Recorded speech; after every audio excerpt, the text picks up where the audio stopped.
उजनी धरणावरील प्रस्तावित जलपर्यटन केंद्राला धरणग्रस्त शेतकऱ्यांनी विरोध दर्शवलाय। उजनी धरणग्रस्त शेतकरी संघटनेनं शेतकऱ्यांसमवेत आमरण उपोषण आंदोलन सुरू केलंय।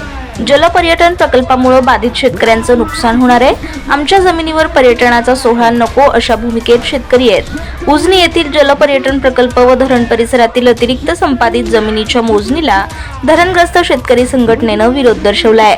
त्यामुळे आता उजनी जलपर्यटन प्रकल्पाची पुढील प्रक्रिया थांबली जाणार आहे। मौजे भीमानगर उजनी धरण व्यवस्थापन विभागाच्या समोर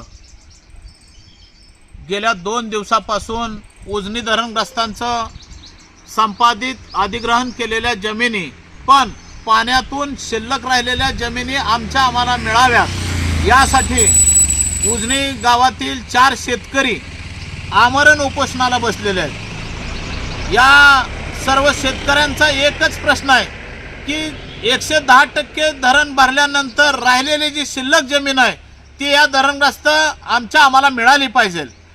याच्या संदर्भात गेले 4 महिने झालं हे उजनी ग्रामस्थ असतील किंवा उजनी धरणग्रस्त संघर्ष समिती असेल सातत्याने या संपादित शासनाने शिल्लक केलेल्या जमिनी आहेत त्या आम्हाला मिळाव्यात म्हणून प्रयत्न करते। असं असताना काल ज्या वेळेस हे उजनी धरणग्रस्त प्रत्यक्ष बेमुदत उपोषणाला बसलेले आहेत या बाबतीत सगळा पत्रव्यवहार झालेला होता, परंतु काल दिवसभरात या सोलापूर जिल्ह्याचे पालकमंत्री तथा ग्रामविकास मंत्री नामदार जयकुमार गोरे साहेब हे सोलापूर जिल्ह्यात दौऱ्यावर असताना सुद्धा या धरणग्रस्त शेतकऱ्यांकडे त्यांनी पाठ फिरवली। म्हणजे आज हे सरकार आहे हे सरकार शेतकऱ्यांचे आहे का शेतकऱ्यांच्या विरोधातलं आहे हे कळायला तयार नाही।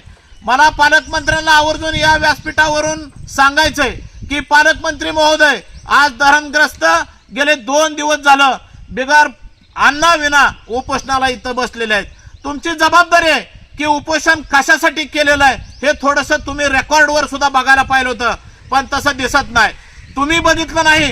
परंतु तुमचे जे हे जलसंपदा विभागाचे जे अधिकारी आहेत ते अधिकारी तर कितीतरी निर्डावलेले आहेत। त्या निर्डावलेल्या अधिकाऱ्यांना सुद्धा वाटतंय की ही संपादित जमीन आम्ही काढून घ्यायची, पण धरणग्रस्त शेतकऱ्यांनी एक संकल्प केलेला आहे की आम्ही कसलेही आमचे रक्ताचे पाट वाहिले तरी उजनी संपादित जमीन आम्ही जी आज कसतोय ती आम्ही अजिबात ती जमीन काढून देणार नाही। त्यासाठी शेतकरी जीव द्यायला तयार आहे। म्हणून आपण पालकमंत्री महोदय आवर्जून या उजनी धरणग्रस्त उपोषणामध्ये लक्ष घाला आणि त्यांचा प्रश्न सोडवा ही मला आवर्जून आपणाला विनंती आहे।